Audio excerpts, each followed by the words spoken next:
Olá, sejam sempre muito bem-vindos a este canal que busca ser sempre interativo, participativo, diretamente de Dois Córregos, interior de São Paulo. Peço licença para falar com você, onde quer que você esteja me vendo.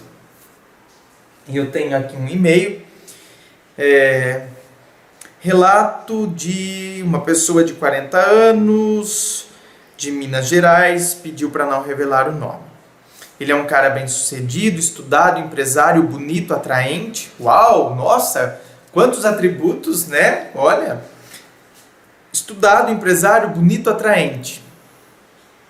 Experiente, já teve muitas pessoas em sua vida, já foi casado. Mora sozinho, tem sua independência em todos os sentidos. Há mais ou menos 7 anos conheceu uma garota, 20 anos mais jovem. Ela é universitária, bonita, atraente, batalhadora, forte, decidida, sexy e interessante. Uau, mas que casal de atributos, hein? No começo tudo parecia uma grande aventura. Muito sexo. Ai, delícia, ai, delícia. Muito sexo, muita atração. Ela mostrava para ele que ele foi o escolhido entre tantos que estavam aos pés daquela jovem e sedutora garota. E ele provava para ela que somente ela estava sendo capaz de segurá-lo mais de uma noite. Nossa! Gente, isso é coisa de novela. E assim foi passando o tempo. Ele se envolveu tanto, que em pouco tempo se viu perdidamente apaixonado e dando indícios dessa paixão para ela, por meio de palavras, declarações e muitos agrados materiais. Ela retribuía todo o cuidado, sendo presente e muito atenciosa. Os encontros evoluíram para o namoro e aquela loucura toda começou a ter outros aspectos negativos. Ele se viu caindo num abismo de ciúmes, insegurança e possessividade. Ai, gente, que coisa, né? O relacionamento começa num ritmo bom e depois parece que desanda, entra, como diz aqui mesmo, nesse abismo. Insegurança, possessividade. A possessividade é consequência da insegurança. Se eu estou inseguro, eu quero ter a posse da outra pessoa. E por que eu quero ter a outra pessoa como meu objeto, como minha propriedade? Porque eu estou inseguro. Agora, a insegurança foi gerada em mim. Então eu tenho que resolvê-la. Só que aí a gente faz sempre o exercício contrário. A gente quer que a outra pessoa nos dê segurança, quando na verdade a gente deveria resolver essa questão dentro de nós.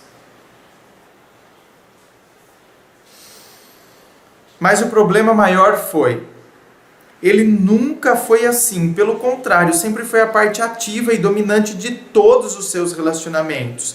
Sempre foi aquele homem que chegava, colocava suas opiniões, direcionava a situação com muita facilidade, sempre teve acesso a belas mulheres que se tornavam submissas para não perdê-lo.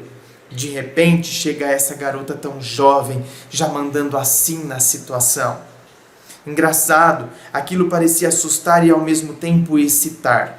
Será que esse jogo de força e dominação acaba nos prendendo? Olha, eu não diria assim, jogo. Eu não gosto muito dessa palavra jogo, porque parece que a gente está jogando com as pessoas, não é? Jogo, assim, mas eu acredito que desde os primórdios da humanidade, o homem da antiguidade, ele lutava por sua sobrevivência. E ele precisava lutar, ele precisava caçar, ele precisava vencer os desafios. Então eu acredito que a gente, é lógico, nós somos né, este processo histórico e evolutivo. Então, eu acho que essas raízes ainda estão muito presentes em nós ou no nosso no inconsciente coletivo, no qual a gente absorve muitas vezes. Então, aquilo que nos parece muito fácil, parece que não todo mundo, eu não estou generalizando, pelo amor de Deus, mas tem pessoas que elas querem ter o espírito lá da caça, da conquista. Então ela precisa ter sempre isso, ela precisa estar sempre, quando ela sente que ela tem que ir atrás, que conquistar, é aí que ela se entrega mais. Sim, eu entendo o sentido que você disse aqui de jogo. Esse jogo de força, de dominação acaba nos prendendo. Tem determinadas pessoas que sim, e tem determinadas pessoas que não. Tem determinadas pessoas que quanto mais estabilidade estiverem, mais apaixonadas ficarão. E tem pessoas que quanto mais elas tiverem que conquistar, e quanto mais elas perceberem que elas não têm a outra pessoa na mão, mais elas ficarão interessadas em ter a pessoa. E é aí onde pode acontecer esta paixão e essa... Mas são características que divergem muito de uma pessoa para outra.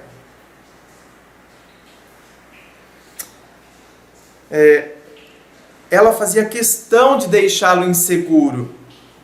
Desligava o celular, dava perdido. Depois chegava angelical dizendo que nada tinha acontecido. E sempre fazia com que ele se sentisse péssimo pelas crises de ciúmes. Olha, ela é uma menina astuta, pelo visto, inteligente. Astuta que eu estou dizendo aqui não é no sentido pejorativo, não. Inteligente. Ela tem uma capacidade de percepção grande. Ela percebeu o que de fato segurava esse cara. É por isso que ela usou as armas que ela dispunha. Gente, tem gente que vai, de fato, a pessoa vai no ponto fraco da outra. Eu não acho isso muito positivo. Aliás, eu não acho nada positivo. Eu já conheci casos em que a pessoa descobriu que o ponto fraco do namorado era que ele tinha um pavor de ameaça de suicídio. Então ela por vezes ameaçava, eu vou me matar, e ela fazia todas essas coisas. O final de semana muitas vezes era um inferno. Um inferno. O final de semana que deveria ser de felicidade, de bem-estar, de curtição por estarem juntos, era um inferno. Dela se trancar no quarto. Ele também odiava, que ele tinha muita preocupação. Às vezes ela arrumava a mala, saía e ia embora, sabe? E aí ele ficava preocupado com essa menina pra rua, se acontecer alguma coisa. Isso destruía ele por dentro. Então, ao mesmo tempo, parece que ele tinha que cuidar dela, ele tinha que... Não sei. Então, tem gente que entra numa paranoia, numa relação doentia. Agora, o que a gente tem que se questionar então, pera lá, a outra pessoa descobriu que este é o meu ponto fraco. Eu odeio esse tipo de situação e é isso que me angustia, eu tenho medo, aí se eu tenho medo parece que eu quero cuidar e eu não quero me tornar responsável pelo mal que acontecer. Não, pera lá. A gente tem que saber que nós não somos responsáveis pelas atitudes alheias. Cada um responde pelas suas próprias atitudes. Se ela pegou e desligou o celular para dar um perdido, Uma coisa é a pessoa ter crise de ciúme, assim, ó, porque começa a ver coisa onde não tem. Agora, outra coisa é você ligar, a pessoa não atender, e aí você liga de volta, o celular está desligado, eu quero dar um perdido, depois então eu quero inverter o jogo, porque eu quero mostrar que você vê coisas, que você é um ciumento lunático, que você é isso, que você é aquilo. Não, pera lá. Então, o que eu quero? Eu quero de fato que você sinta ciúmes. Então, tem gente que vai criar joguinhos para despertar o ciúme no outro, porque percebeu, e parece que se eu perceber que você tem ciúmes, então é a garantia de que você efetivamente gosta de mim e que efetivamente eu tenho você sob meu domínio. Ah, não, isso é péssimo. Se é assim, é péssimo. Se é assim, não é bom. Se é esse jogo, essa maquinação para querer ver o quanto se tem controle ou domínio sobre a outra pessoa, isso não há, eu no meu ponto de vista, não vejo como nada produtivo. Resumindo, ela, manipuladora, conseguiu dele tudo o que nenhuma outra mulher conseguiu. É porque ela soube. Ela tem uma capacidade de percepção, soube conduzir a situação. Mas o relacionamento não tinha paz. Olha lá, é o que eu estou dizendo, não tem mesmo. Então tem determinadas... Relacionamento é para nos trazer bem-estar. Devido a ele ser de personalidade dominadora e ela também. A luta era constante, mas ela sempre dava um jeito de ficar por cima. Só que depois parecia se vingar, chegando tarde, incitando ciúmes, dando brecha para inseguranças. Ela está fazendo jogo. Agora, ele está entrando no jogo dela por livre e espontânea vontade também. Ué, se eu quero que a outra pessoa pare com esses joguinhos, porque esses joguinhos não me fazem bem, eu devo também mudar as minhas atitudes. Eu também devo ter um novo posicionamento perante esta situação ou estes joguinhos e essas coisas que a pessoa anda fazendo. Se eu conversei, falei que isso não é legal, que não sei, a pessoa continua fazendo porque está fazendo joguinho, porque quer jogar comigo, quer despertar determinadas sensações em mim, porque ela quer ter a segurança que eu tenho sentimento por ela, só que se isso não me faz bem, quem vai ter que mudar de atitude sou eu. Ele se viu num beco sem saída, sempre foi quem terminou os relacionamentos e se viu naquele impasse pela primeira vez na vida, com medo de perder uma pessoa. Ela não dizia que o amava, ele dizia. Ela atendia o celular dele só quando queria e dizia que ele precisava melhorar porque estava sendo muito controlador. Terminaram, desde então ele tem corrido desesperadamente atrás dela. Ele nunca fez isso por ninguém. Às vezes sempre tem uma primeira vez, mas ela parece gostar de tê-lo aos seus pés. Bom, isso aí não precisa nem falar, não é? Isso é evidente. Eu não conheço o caso, não sei quem é, mas só pela história é lógico que ela gosta disso. Alimenta a paixão dele, ficando com ele de vez em quando e sumindo depois. Atendendo telefonemas e depois passando dias sem atender. Eu já até gravei um vídeo sobre isso, né? Relacionamento de migalhas. É isso que ele vai querer? Ele quer um relacionamento de migalhas? Que de vez em quando ela sai com ele, de vez em quando ela atende, depois passa dias sem atender. Ele vai querer esse relacionamento de conta-gotas? Esse relacionamento de migalhas? É opção sua, meu querido. Você optou por ficar nessa situação. Então agora aguenta. Se você optou por... mas é porque eu amo, porque eu gosto. Mas é o que você quer para a sua vida? É o que você quer para você? Uma pessoa que sai com você quando ela quer, que atende a ligação quando ela quiser, depois se ela quiser passar dias sem te ver, ela não diz que te ama, ela não... Então, é isso que você quer para você? Gente, eu acho que as coisas são tão simples, é só a gente fazer a pergunta. É isso que eu quero para mim?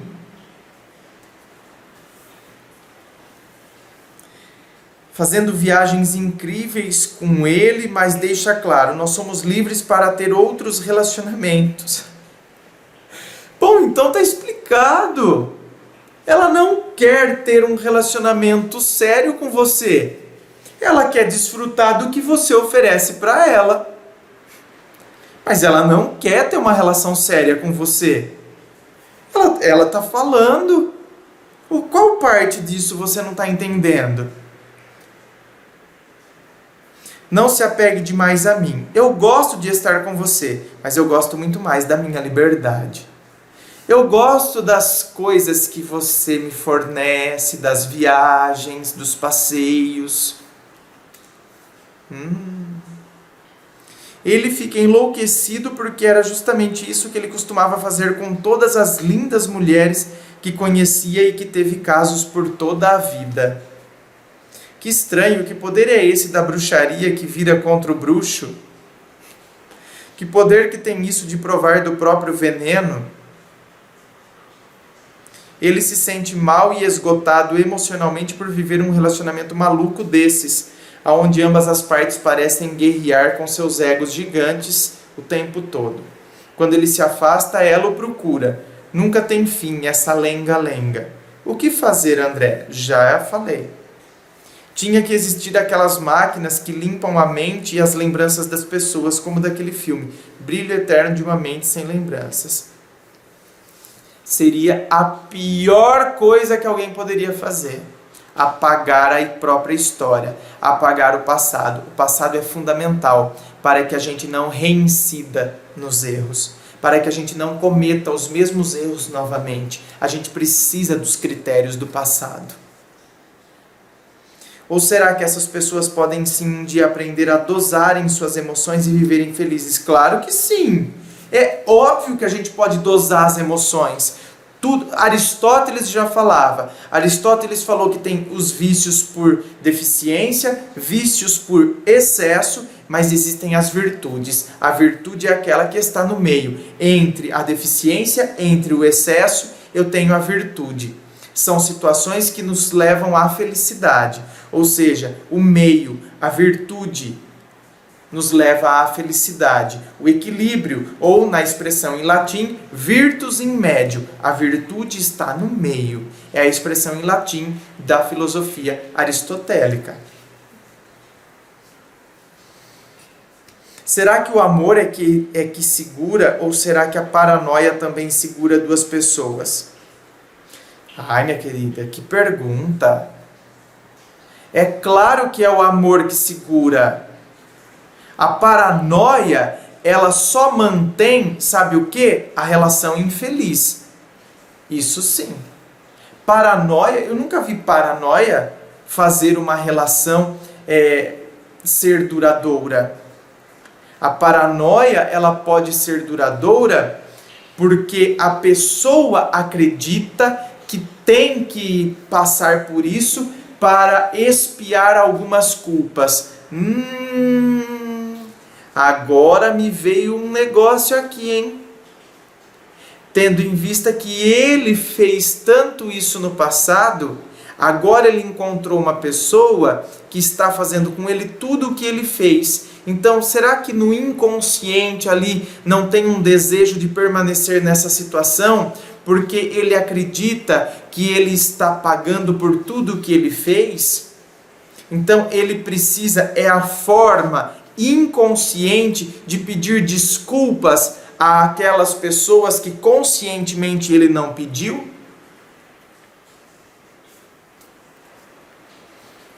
As brigas são constantes, mas não há o término, o que seria óbvio. Tratando-se de términos, ambos ali são pós-graduados nisso. Ajuda, André. Esperamos respostas. É isso, a minha opinião é essa sobre esse aspecto. Eu já fui falando durante a leitura do e-mail. Inscrevam-se, eu fico aqui aguardando a sua inscrição. Participem, Facebook, blog, aqui do YouTube, inscrevam-se, participem. Muito obrigado, forte abraço.